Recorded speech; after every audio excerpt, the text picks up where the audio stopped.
Assalamualaikum warahmatullahi wabarakatuh. Saya Niki Larasati, NPM 19106310204141. Di sini saya akan memaparkan tentang komunikasi. Komunikasi harus meliputi baik pemindahan maupun pemahaman makna. Dalam komunikasi yang sempurna, suatu pemikiran akan dikirimkan, sehingga si penerima dapat memahami dengan gambaran mental yang sama dengan yang dimaksud oleh si pengirim. Proses komunikasi, tahapan-tahapan di antara sumber dengan penerima yang menghasilkan pemindahan dan pemahaman makna. Arah komunikasi.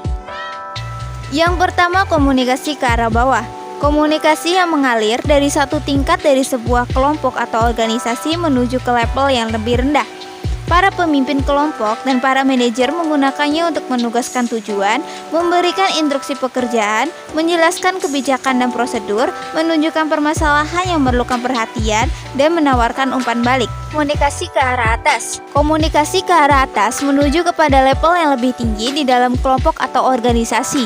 Komunikasi ini digunakan untuk memberikan umpan balik ke para petinggi, menginformasikan mereka mengenai perkembangan dari tujuan, dan menyampaikan permasalahan saat ini. Terakhir, komunikasi lateral. Ketika komunikasi terjadi di antara para anggota dari kelompok kerja yang sama, para anggota dari kelompok kerja pada level yang sama, para manajer pada level yang sama, atau beberapa pekerja yang setara secara horizontal lainnya.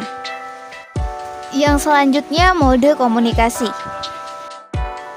Yang pertama, komunikasi lisan. Keuntungan dari komunikasi lisan adalah kecepatan dan umpan balik. Contoh dari komunikasi lisan yaitu rapat, video conferencing, dan telepon. Yang kedua, komunikasi melalui tulisan. Contoh komunikasi melalui tulisan yaitu surat, PowerPoint, surat elektrik atau email, pesan singkat, pesan teks, media sosial, blog, dan lainnya. Yang terakhir, komunikasi nonverbal. Meliputi gerakan tubuh, intonasi atau penekanan yang kita berikan atas kata-kata, ekspresi wajah, serta jarak fisik antara pengirim dan penerima. Hambatan-hambatan pada komunikasi yang efektif. Yang pertama, penyaringan, yaitu suatu manipulasi informasi dari pengirim sehingga akan terlihat lebih menyenangkan bagi si penerima. Penilaian persepsi merupakan hal penting sebab para penerima dalam proses komunikasi melihat dan mendengar secara selektif berdasarkan pada kebutuhan mereka, motivasi, pengalaman, latar belakang, dan karakteristik personal lainnya. Informasi yang berlebihan, yaitu suatu kondisi di mana informasi yang mengalir masuk melebihi kapasitas pemrosesan dari seorang individu.